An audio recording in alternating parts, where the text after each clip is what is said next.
Uh, Hi everyone. So today topic is finding pole zero concept in first order system. तो हम लोग ये देखेंगे कि फर्स्ट ऑर्डर सिस्टम अगर दिया हुआ है आरसी सर्किट, तो उसमें हम लोग डायरेक्ट पोल जीरो कैसे फाइंड आउट करेंगे विदाउट लैपलास का। तो आज का टॉपिक यही है। तो फर्स्ट पहले हम कंसेप्ट देख लेते हैं। तो पहले एक मॉडल बना लेते हैं।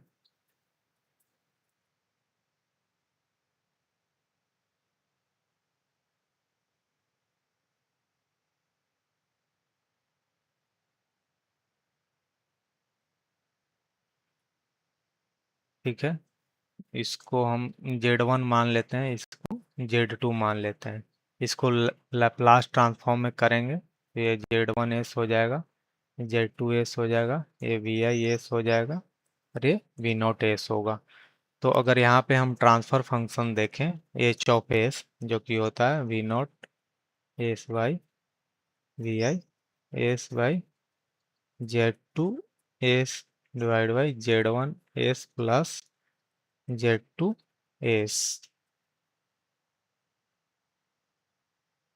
तो यहाँ पे हमारा क्या होगा,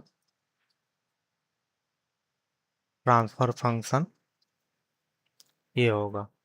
तो हमारा पोल का कंसेप्ट क्या होता है, अगर हम पोल फाइंड आउट करते हैं, अगर पोल फाइंड आउट कहाँ पे हमें पोल मिलेगा, अगर S=SP पोल करते हैं तो हमें इन्फिनिटी पे पोल मिलता है। अगर H(S) S=SZ जो जीरो है वो कहाँ जीरो पे मिलता है। तो ये हमारा कंडीशंस है जो कि हम पहले से जानते हैं, इसी को हमको डायरेक्ट इसमें इम्प्लीमेंट करना है।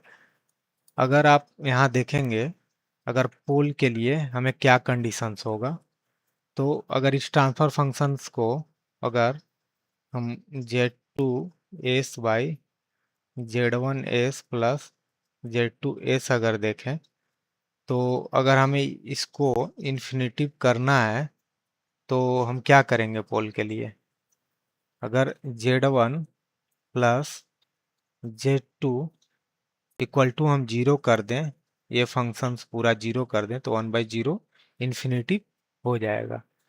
बट कंडीशंस क्या होगा, Z1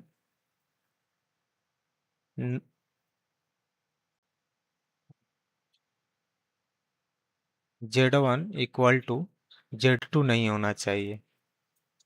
ठीक है, इन दैट केस अगर होगा तो ऑलरेडी जीरो हो जाएगा, तो फिर ये ट्रांसफर फंक्शन से नहीं बनेगा। तो इस केस में हमें ये ध्यान देना है फॉर फाइंडिंग पोल।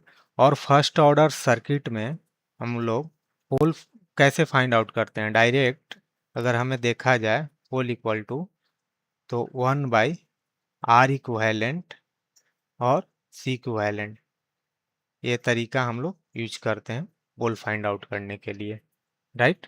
अगर आप ट्रांसफर फंक्शन सोल्व करेंगे किसी आरसी सर्किट के, तो आप देखेंगे ये जो पोल है ये टाइम कांस्टेंट हो जाएगा, 1/टाइम कांस्टेंट होता है फर्स्ट ऑर्डर सर्किट में। अब हम जीरोज के लिए देखेंगे। अगर हम जीरोज के लिए देखेंगे तो H(Z) should be zero, means Z2S/Z1S plus Z2S। तो ये तक जाएगा, ये जीरो होगा, तब हमें यहाँ पे जीरोज मिलेगा। तो इस केस में अगर हम देखा जाए Z2 टेंस टू जीरो, अगर Z2 को जीरो कर देंगे तो ये जीरो हो जाएगा। बट कंडीशंस क्या होना चाहिए, Z1 not equal to zero. अगर Z1 जीरो हो जाएगा तो फिर ये तो खत्म हो जाएगा, कट जाएगा। तो इसलिए हम यहाँ पे देखेंगे कि Z2 ये फर्स्ट कंडीशंस है। अगर दूसरा कंडीशंस अगर हम देखा जाए, अगर यहाँ पे Z1 जो है Z1 टेंस टू इन्फिनिटी कर दें, 1/इन्फिनिटी, क्या होगा, जीरो होगा। But Z2 not equal to infinity होना चाहिए। तो ये हमारा कंडीशंस है, यहाँ से आ रहा है। तो इस कंडीशंस को ही हम लोग डायरेक्टली क्वेश्चंस में अप्लाई करेंगे। तो हमारा क्वेश्चंस क्या था, आर, यार एक 1R था और एक कैप था जो कि वैल्यू R था, एक पैरेलल में R था। तो इससे हमें डायरेक्ट पोल फाइंड आउट करना है। फर्स्ट ऑर्डर सर्किट है तो डायरेक्ट यहाँ पे हम कंसेप्ट लगा देंगे 1 by -1/R equivalent C equivalent. तो अगर यहाँ पे देखा जाए, अगर सी के केस में तो सी होगा और आर क्या होगा, टोटल आर अगर हम यहाँ पे निकालेंगे पोल के केस में तो आर कितना होगा, 3/2R होगा। यहाँ आर ऐड हो जाएगा और यहाँ अगर इसे आर देखेंगे तो आर ये दोनों सीरीज में होगा एक दूसरे से पैरेलल में, फिर यह सीरीज में हो जाएगा। तो R/2 plus R plus 2R/3R/2। तो ये हमारा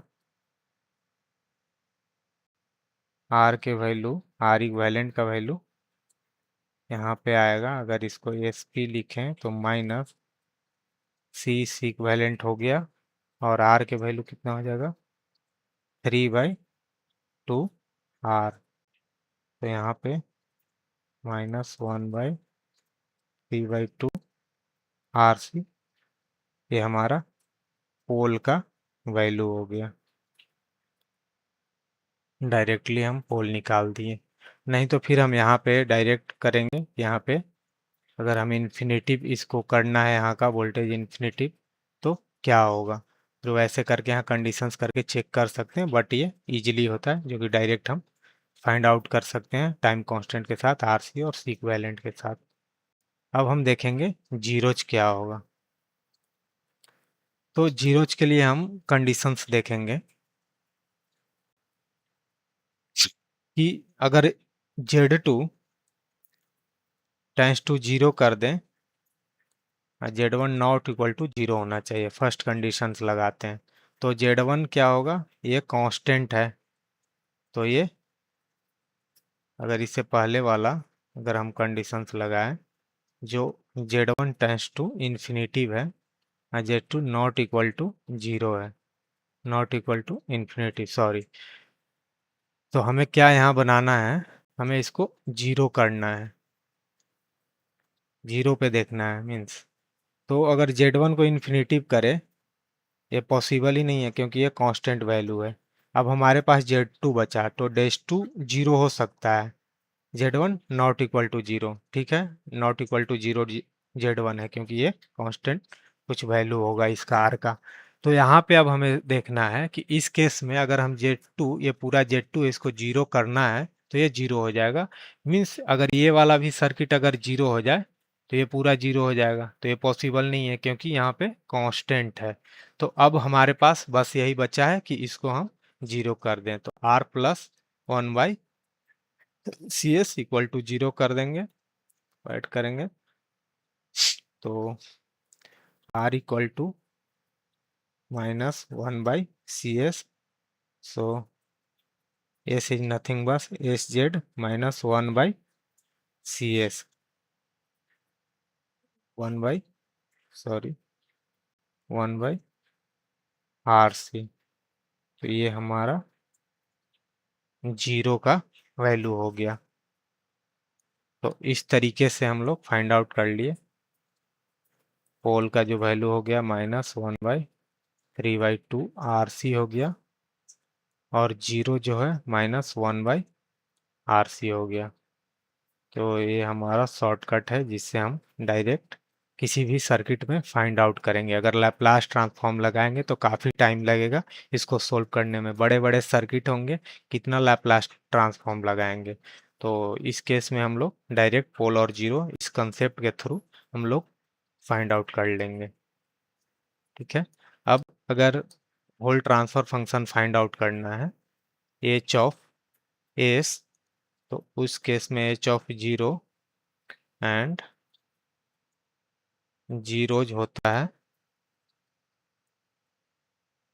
एंड यहाँ पोल होगा। तो एच ऑफ 0 भी निकालना होगा हमें डीसी वैल्यू। तो एच ऑफ 0 इस सर्किट में क्या हो जाएगा, यहाँ पे अगर देखेंगे तो ये circuit S equal to 0 means ये इन्फिनिटी ओपन सर्किट हो जाएगा और ये करंट फ्लो करेगा। तो यहाँ पे जो वोल्टेज आएगा 1/, टू आ जाएगा। तो यहाँ से डायरेक्ट हम लोग 1/2 लिख सकते हैं h(0).